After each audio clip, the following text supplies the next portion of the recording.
What's good, everybody? It's your brother, Man Black, the most dangerous and most toxic black man on the internet.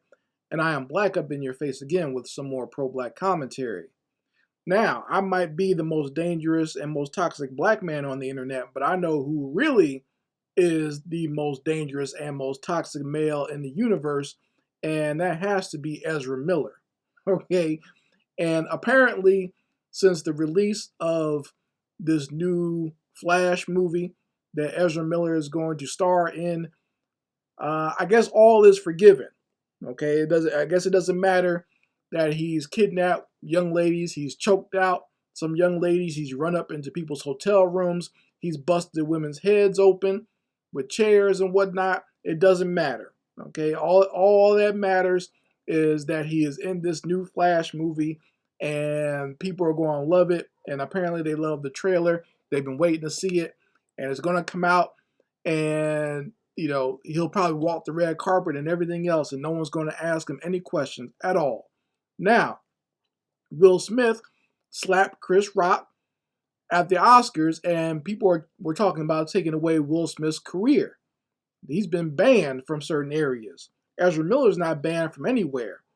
Ezra Miller has committed actual crimes, straight up crimes, federal crimes. Kidnapping is a federal crime, but no one's talking about taking anything away from him. Yeah, they delayed this movie every time he gets in trouble, but they never said, we're going to fire Ezra Miller or get rid of him. They got rid of Henry Cavill, who plays Superman. He hadn't done anything. They got rid of a whole bunch of people. And even when James Gunn made his announcement about all the new movies that DC is going to be doing, he said that this is one of the greatest superhero films ever. That he's going to put it out there. So even he's not getting rid of Ezra Miller in this new DC universe. No one cares. They're still going to have him, be in this movie. And I guess, it's unfair. Well, no, I'm not going to say I guess. It is unfair to the actors, the people who worked on production, the writers, and everyone else that, their movie is going to be tainted by the fact that Ezra Miller is just a monster and an asshole. Okay? But he has the complexion for the protection. Okay? Ezra Miller has triple protection. I've talked about this before in other videos I've done about him where I said he's a white male, he is a Jewish white male, and he is also LGBTQ identified. So that's the ultimate trifecta. That's super body armor for Ezra Miller. Okay, nothing can penetrate that shield apparently. Now, if you're black, it doesn't matter. Okay, you can claim to be LGBT or whatever, and you do something wrong or say something wrong, and your ass is grass and white supremacy is the lawnmower. Okay, but when you're Ezra Miller, apparently you can just assault women at random and, like I said, roll up into people's hotel rooms and threaten to kill them. And not even just them, but he's threatened to kill people several times. He's gotten on camera and threatened to kill people. He's choked people on camera. Okay? But somehow or another, no one seems to care about that. It doesn't matter because people want to see this movie. The happiness and the fandom for seeing this movie outweighs anything else, I guess. And this is coming from someone, I'm actually a fan of The Flash. The Flash is one of my favorite superheroes, always has been. Okay, people know that about me. I got Flash t-shirts, I got Flash action figures and dolls and everything else in my room now. He's always been one of my favorite characters, and I always loved the comic books and the TV shows and everything, but I don't give a damn about that. That does not change my integrity on this devil and how he acts and behaves. But apparently he's the Teflon devil. He just can't be touched.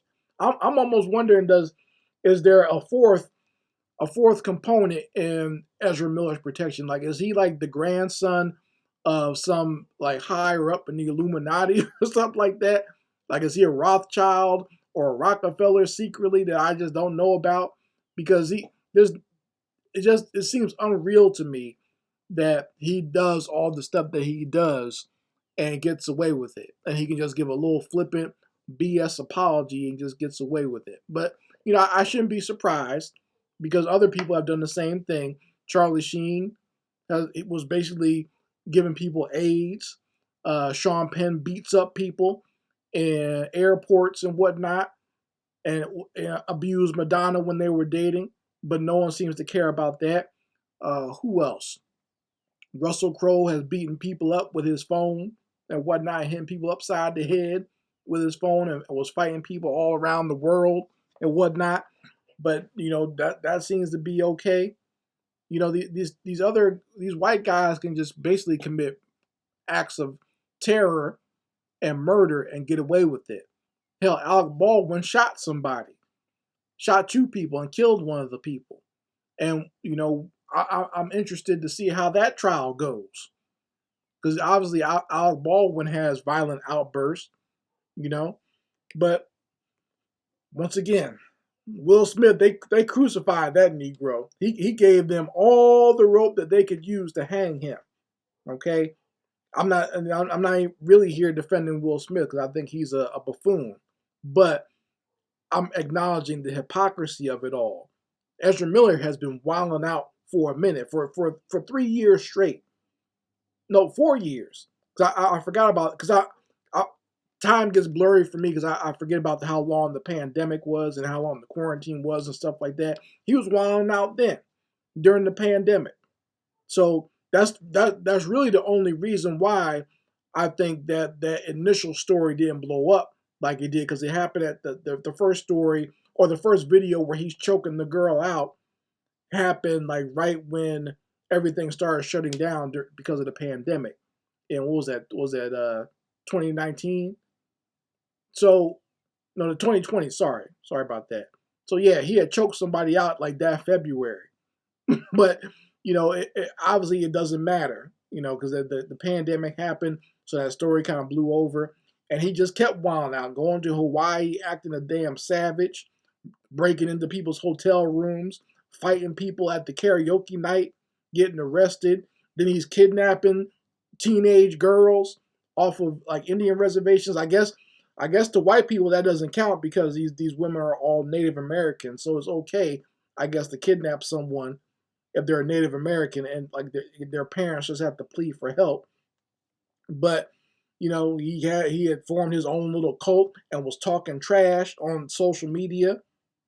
He was sounding like a supervillain, to the point where I almost think maybe he's like really the reverse Flash from another universe, trying to sabotage the good reputation of the Flash. That's what it almost sounds like. Is that ridiculous that Ezra Miller is acting up the way he is? Okay, and not even getting in trouble for it. That's pure white supremacy right there. The fact that he can do all this and not get in any trouble for it, just wilding out, acting like a complete asshole.